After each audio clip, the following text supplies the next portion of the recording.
If you see previews to a movie that you think you'd like to see, and maybe there are 3 or 4 sneak peeks at that movie, and none of them really create a common thread of the fullness of the movie, and you wonder how would you take this piece and this piece and this piece and this piece and put it all together.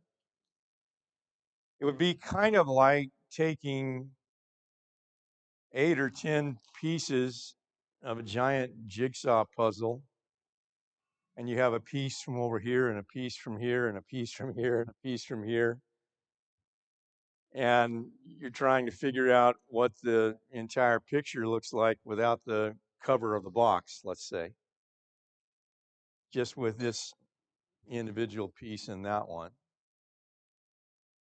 Old Testament messianic prophecy is like that, where you have a preview here and a piece there, and you're looking at these diverse pieces and trying to make sense of the whole. That's what a Jew or an Israelite toward the end of the Old Testament period had to do. Hearing a piece from Isaiah and a piece from Ezekiel, a piece from Jeremiah, a piece from Micah, a piece from Daniel. And it's interesting because none of these prophets gives you the full portrait. If all you had was Isaiah, you'd have a lot. He says about as much as the Messiah as anybody does. But you wouldn't have everything. You wouldn't have the complete picture. And when I look at a passage like Jeremiah 31, which we'll spend some time in, not only now, but in the sermon this morning, you have in verse 34, no longer shall each one teach his neighbor and each his brother, saying, know the Lord, for they shall all know me, from the least of them to the greatest, declares the Lord. For I will forgive their iniquity, and their sin will I remember no more. And so God is going to make a new covenant with the house of Israel and with the house of Judah, verse 31, same opening, Jeremiah 31. And if you begin to link pieces, you have Ezekiel 16. This would be an everlasting covenant. If you combine Jeremiah 31 with Ezekiel 16 and Jeremiah 33, Jeremiah also calls it an everlasting covenant. And he throws in the idea of an everlasting sacrificial system and an everlasting throne of David, that you'll never lack someone to sit on the throne of David.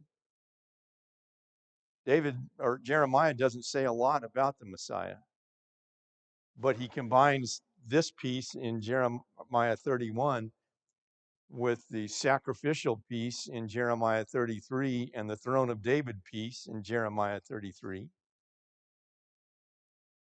And another thing you have in Jeremiah 31 and 33 is this idea of an everlasting stay in your homeland.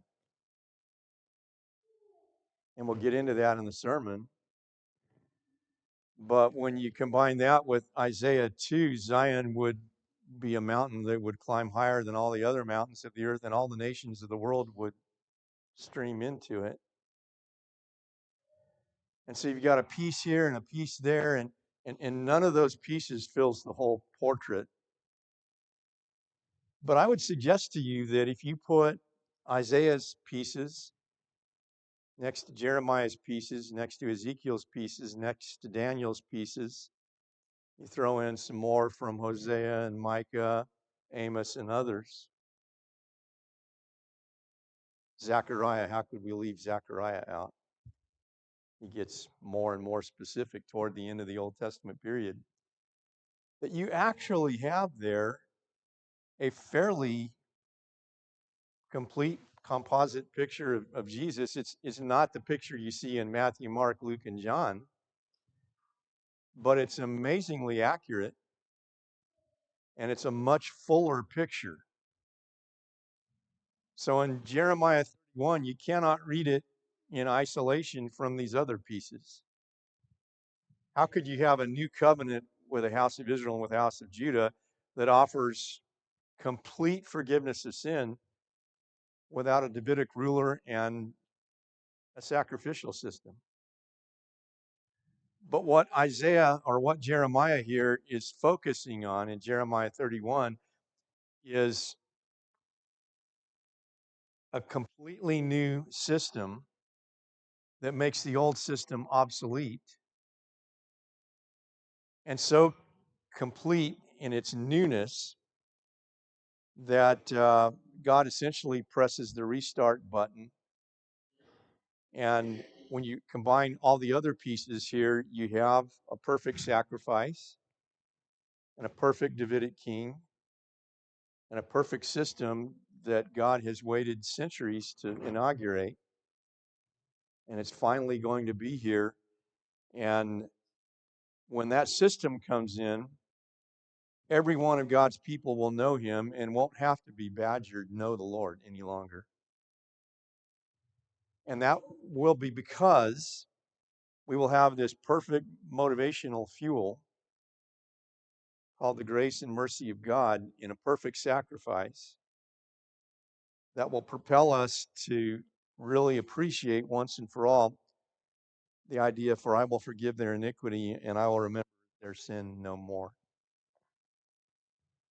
Um, I don't know exactly how all this is going to play out, but sometimes I envision or I imagine the final day of judgment being a time when each person will be told why he or she is eternally lost. And imagine a video playback of some of that person's worst nightmarish sins. You think you're right with me? You think you deserve to go to heaven? Here, let's watch this 2-minute video. And the whole world will see why you don't deserve to go to my heaven. And then it's your turn. And you have some embarrassing and shameful minutes of your own. And you bow before that great white throne.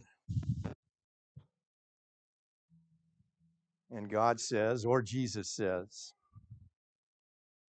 I know you must be guilty too, but for the life of me, I can't recall anything against you. Enter into the joys of your Lord.